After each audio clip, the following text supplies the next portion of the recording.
Hello everyone, మేమైతే విజయవాడ కనకదుర్గమ్మ గుడికి అయితే వెళ్ళిపోతున్నాము. నేను, మా హస్బెండ్, మా తాత, మా పాప అలా బస్సులో వెళ్తుండగా మేమైతే ఫొటోస్ తీసుకున్నాం, తాతయ్య నేను. ఫైనల్గా అయితే గుడి దగ్గరికి అయితే వచ్చేసాం. తాతయ్య ఎప్పుడు వచ్చినా సరే తల తీసుకుంటారంట, మొక్కు అది. ఇంకా అసలు అక్కడ ఎవ్వరూ మంచిగా రెస్పెక్ట్ ఇచ్చి పెద్దవాళ్ళతో మంచిగా మాట్లాడి, నేను ఒక్కరిని కూడా చూడలే. అసలు కేర్లెస్గా సమాధానం చెప్తున్నారు. నేను వచ్చింది గుడికా లేదంటే ఇంకేమైనా ఫంక్షన్కి వచ్చానా అనిపించింది నాకు. సరేలే ఎందుకులే అని చెప్పేసి కాసేపు అలా సైలెంట్గా ఉన్నా. వీడియోస్ తీయొద్దు అన్నారు. మీకు తెలిసిందే కదా, టెంపుల్కి వెళ్ళినప్పుడు వీడియోస్ తీయొద్దు అంటారు. ఫైనల్గా మా తాతయ్య అయితే గుండు చేయించుకొని వచ్చేసారు.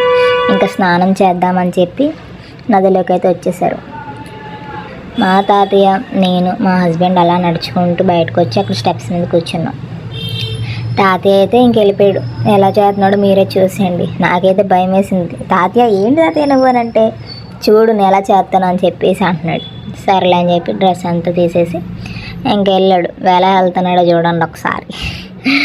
ఇంకా సరదాగా మేము వచ్చాం కదా అని చెప్పి నేను, మా ఆయన, మా పాప సరదాగా అలా కూర్చున్నామని చెప్పి మళ్ళీ ఇంకొక వీడియో మేము తీసుకున్నాం.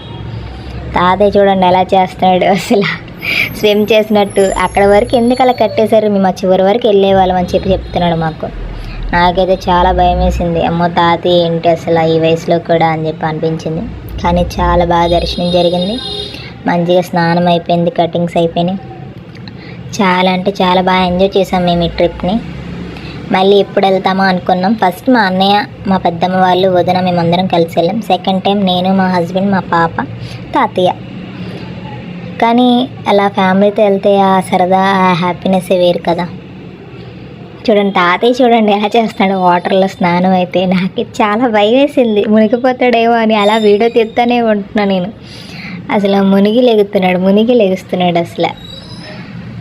చాలా అంటే చాలా ఎంజాయ్ చేశాను నేనైతే. ఫైనల్గా తాత గుండు చేయించుకొని మేమైతే అలా నడుచుకుంటూ కొండ మీదకి అయితే వెళ్ళిపోయాం. దేవుడి దగ్గరికి వెళ్ళిపోయి ఇంకా మొత్తం తిరిగాము. చాలామంది జనాలు ఉన్నారు, అస్సలు ఖాళీ లేదు. అయినా సరే మేము కొండ ఎక్కం నడుచుకుంటూ అలానే. ఇంకా మధ్యలో తాతయ్యకి ఆయాసం వస్తుంది, అక్కడి నుంచొని అక్కడ కూర్చొని. కానీ ముసలి వాళ్ళతో వెళ్తే భయం వేస్తుంది.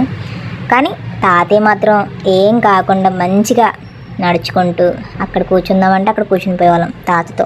సరదాగా అందరం కలిసి కొండ ఎక్కేసాం. ఫోన్స్ అన్నీ ఇంకా లోపల పెట్టమన్నారు, ఇంకా లాకర్లో పెట్టేసాం. మీకు తెలిసిందే కదా, మళ్ళీ నేను చెప్పడం ఎందుకు. ఇంకా ఫోను ఇంకా తాతయ్య బట్టలు అన్నీ మేము లాకర్లో పెట్టేసి కొండ మీదకి అయితే వెళ్ళిపోయాము. చాలా అంటే చాలా బాగా తిరిగాము. లాస్ట్ వరకు వెళ్ళి అన్నీ చూపించాం తాతయ్యకి. ఈ వయసులో మనం ఎన్నైనా తిరుగుతాం, ఎన్నైనా ఎంజాయ్ చేస్తాం. కానీ అలాంటి వాళ్ళకి, తాతయ్య వాళ్ళకి